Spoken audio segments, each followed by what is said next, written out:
دوستو، خداوند کا کلام آپ تک پہنچا ہے۔ پلیز لائک اور شیئر لازمی کیجیے۔ God bless you. اور نبوکد نظر نے اپنی سلطنت کے دوسرے سال میں ایسے خواب دیکھے جن سے اس کا دل گھبرا گیا اور اس کی نیند جاتی رہی۔ تب بادشاہ نے حکم دیا کہ فالگیروں اور نجومیوں اور جادوگروں اور کسدیوں کو بلائیں کہ بادشاہ کے خواب اسے بتائیں۔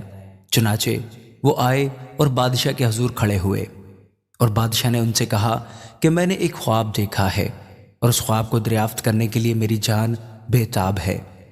تب کسدیوں نے بادشاہ کے حضور ارامی زبان میں عرض کی کہ اے بادشاہ، ابد تک جیتا رہے، اپنے خادموں سے خواب بیان کر اور ہم اس کی تعبیر کریں گے۔ بادشاہ نے کسدیوں کو جواب دیا کہ میں تو یہ حکم دے چکا ہوں کہ اگر تم خواب نہ بتاؤ اور اس کی تعبیر نہ کرو تو ٹکڑے ٹکڑے کیے جاؤ گے اور تمہارے گھر مزبلہ ہو جائیں گے، لیکن اگر خواب اور اس کی تعبیر بتاؤ تو مجھ سے انعام اور صلہ اور بڑی عزت حاصل کرو گے، اس لیے خواب اور اس کی تعبیر مجھ سے بیان کرو۔ انہوں نے پھر عرض کی کہ بادشاہ اپنے خادموں سے خواب بیان کرے تو ہم اس کی تعبیر کریں گے۔ بادشاہ نے جواب دیا، میں خوب جانتا ہوں کہ تم ٹالنا چاہتے ہو، کیونکہ تم جانتے ہو کہ میں حکم دے چکا ہوں، لیکن اگر تم مجھ کو خواب نہ بتاؤ گے تو تمہارے لیے ایک ہی حکم ہے، کیونکہ تم نے جھوٹ اور ہیلا کی باتیں بنائیں تاکہ میرے حضور بیان کرو کہ وقت ٹل جائے۔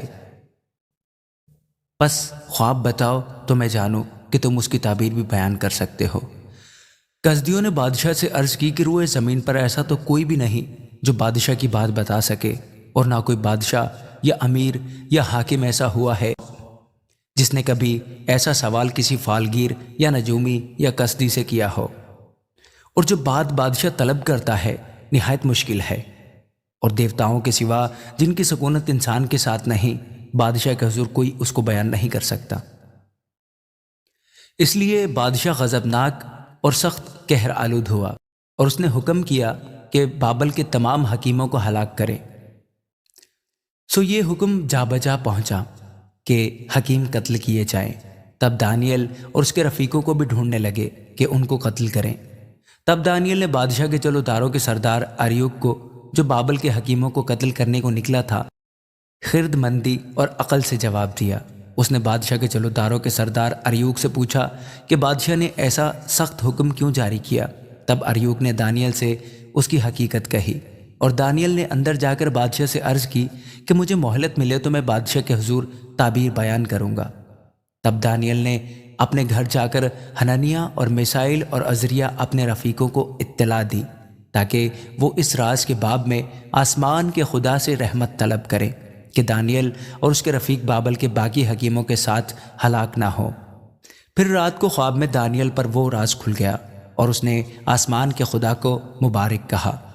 دانیل نے کہا، خدا کا نام تا ابد مبارک ہو، کیونکہ حکمت اور قدرت اسی کی ہے، وہی وقتوں اور زمانوں کو تبدیل کرتا ہے، وہی حکیموں کو حکمت اور دانش مندوں کو دانش عنایت کرتا ہے، وہی گہری اور پوشیدہ چیزوں کو ظاہر کرتا ہے، اور جو کچھ اندھیرے میں ہے اسے جانتا ہے، اور نور اسی کے ساتھ ہے۔ میں تیرا شکر کرتا ہوں اور تیری ستائش کرتا ہوں، اے میرے باپ دادا کے خدا، جس نے مجھے حکمت اور قدرت بخشی، اور جو کچھ ہم نے تجھ سے مانگا تو نے مجھ پر ظاہر کیا، کیونکہ تو نے بادشاہ کا معاملہ ہم پر ظاہر کیا ہے۔ پس دانیل اریوک کے پاس گیا جو بادشاہ کی طرف سے بابل کے حکیموں کے قتل پر مقرر ہوا تھا، اور اس سے یوں کہا کہ بابل کے حکیموں کو ہلاک نہ کر، مجھے بادشاہ کے حضور لے چل، میں بادشاہ کو تعبیر بتاؤں گا۔ تب اریوک دانیل کو شتابی سے بادشاہ کے حضور لے گیا اور عرض کی کہ مجھے یہودا کے اسیروں میں سے ایک شخص مل گیا ہے جو بادشاہ کو تعبیر بتا دے گا۔ بادشاہ نے دانیل سے، جس کا لقب بیلتشزر تھا، پوچھا، کیا تو اس خواب کو جو میں نے دیکھا اور اس کی تعبیر کو مجھ سے بیان کر سکتا ہے؟ دانیل نے بادشاہ کے حضور عرض کی کہ وہ بھید جو بادشاہ نے پوچھا، حکمہ اور نجومی اور جادوگر اور فالگیر بادشاہ کو بتا نہیں سکتے، لیکن آسمان پر ایک خدا ہے جو راز کی باتیں آشکارا کرتا ہے، اور اس نے نبوکد نظر بادشاہ پر ظاہر کیا ہے کہ آخری ایام میں کیا وقوع میں آئے گا۔ تیرا خواب اور تیرے دماغی خیال جو تو نے اپنے پلنگ پر دیکھے یہ ہیں۔ اے بادشاہ، تو اپنے پلنگ پر لیٹا ہوا خیال کرنے لگا کہ آئندہ کو کیا ہوگا۔ سو وہ جو رازوں کا کھولنے والا ہے تجھ پر ظاہر کرتا ہے کہ کیا کچھ ہوگا، لیکن اس راز کے مجھ پر آشکار ہونے کا سبب یہ نہیں کہ مجھ میں کسی اور ذی حیات سے زیادہ حکمت ہے، بلکہ یہ کہ اس کی تعبیر بادشاہ سے بیان کی جائے اور تو اپنے دل کے تصورات کو پہچانے۔ اے بادشاہ، تو نے ایک بڑی مورت دیکھی، وہ بڑی مورت جس کی رونق بے نہایت تھی تیرے سامنے کھڑی ہوئی اور اس کی صورت ہیبت ناک تھی۔ اس مورت کا سر خالص سونے کا تھا اور اس کا سینہ اور اس کے بازو چاندی کے، اس کا شکم اور اس کی رانیں تانبے کی تھیں، اس کی ٹانگیں لوہے کی اور اس کے پاؤں کچھ لوہے کے اور کچھ مٹی کے تھے۔ تو اسے دیکھتا رہا یہاں تک کہ ایک پتھر ہاتھ لگائے بغیر ہی کاٹا گیا اور اس مورت کے پاؤں پر جو لوہے اور مٹی کے تھے لگا اور ان کو ٹکڑے ٹکڑے کر دیا۔ تب لوہا اور مٹی اور تانبا اور چاندی اور سونا ٹکڑے ٹکڑے کیے گئے اور تابستانی کھلیان کے بھوسے کی مانند ہوئے اور ہوا ان کو اڑا لے گئی یہاں تک کہ ان کا پتہ نہ ملا۔ اور وہ پتھر جس نے اس مورت کو توڑا ایک بڑا پہاڑ بن گیا اور تمام زمین میں پھیل گیا۔ وہ خواب یہ ہے اور اس کی تعبیر بادشاہ کے حضور بیان کرتا ہوں۔ اے بادشاہ، تو شہنشاہ ہے جس کو آسمان کے خدا نے بادشاہی و توانائی اور قدرت و شوکت بخشی ہے، اور جہاں کہیں بنی آدم سکونت کرتے ہیں اس نے میدان کے چرندے اور ہوا کے پرندے تیرے حوالہ کر کے تجھ کو ان سب کا حاکم بنایا ہے۔ وہ سونے کا سر تو ہی ہے، اور تیرے بعد ایک اور سلطنت برپا ہوگی جو تجھ سے چھوٹی ہوگی، اور اس کے بعد ایک اور سلطنت تانبے کی جو تمام زمین پر حکومت کرے گی، اور چوتھی سلطنت لوہے کی مانند مضبوط ہوگی، اور جس طرح لوہا توڑ ڈالتا ہے اور سب چیزوں پر غالب آتا ہے، ہاں جس طرح لوہا سب چیزوں کو ٹکڑے ٹکڑے کرتا اور کچلتا ہے، اسی طرح ٹکڑے ٹکڑے کرے گی اور کچل ڈالے گی۔ اور جو تو نے دیکھا کہ اس کے پاؤں اور انگلیاں کچھ تو کمہار کی مٹی کی اور کچھ لوہے کی تھی، سو اس سلطنت میں تفرقہ ہوگا، مگر جیسا کہ تو نے دیکھا کہ اس میں لوہا مٹی سے ملا ہوا تھا، اس میں لوہے کی مضبوطی ہوگی، اور چونکہ پاؤں کی انگلیاں کچھ لوہے کی اور کچھ مٹی کی تھیں، اس لیے سلطنت کچھ قوی اور کچھ ضعیف ہوگی۔ اور جیسا کہ تو نے دیکھا کہ لوہا مٹی سے ملا ہوا تھا، وہ بنی آدم سے آمیختہ ہوں گے، لیکن جیسے لوہا مٹی سے میل نہیں کھاتا ویسے ہی وہ بھی باہم میل نہ کھائیں گے۔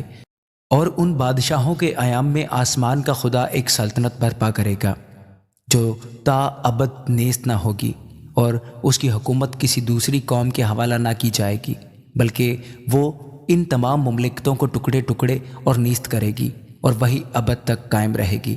جیسا تو نے دیکھا کہ وہ پتھر ہاتھ لگائے بغیر ہی پہاڑ سے کاٹا گیا، اور اس نے لوہے اور تانبے اور مٹی اور چاندی اور سونے کو ٹکڑے ٹکڑے کیا۔ خدا تعالیٰ نے بادشاہ کو وہ کچھ دکھایا جو آگے کو ہونے والا ہے، اور یہ خواب یقینی ہے اور اس کی تعبیر یقینی۔ تب نبوکد نظر بادشاہ نے منہ کے بل گر کر دانیل کو سجدہ کیا اور حکم دیا کہ اسے ہدیہ دیں اور اس کے سامنے بخور چلائیں۔ بادشاہ نے دانیل سے کہا، فی الحقیقت تیرا خدا معبودوں کا معبود اور بادشاہوں کا خداوند اور بھیدوں کا کھولنے والا ہے، کیونکہ تو اس راز کو کھول سکا۔ تب بادشاہ نے دانیل کو سرفراز کیا اور اسے بہت سے بڑے بڑے تحفے عطا کیے، اور اس کو بابل کے تمام صوبہ پر فرمان روائی بخشی اور بابل کے تمام حکیموں پر حکمرانی عنایت کی۔ تب دانیل نے بادشاہ سے درخواست کی، اور اس نے صدرک اور میسک اور عبدنجو کو بابل کے صوبہ کی کار پردازی پر مقرر کیا، لیکن دانیل بادشاہ کے دربار میں رہا۔ آمین۔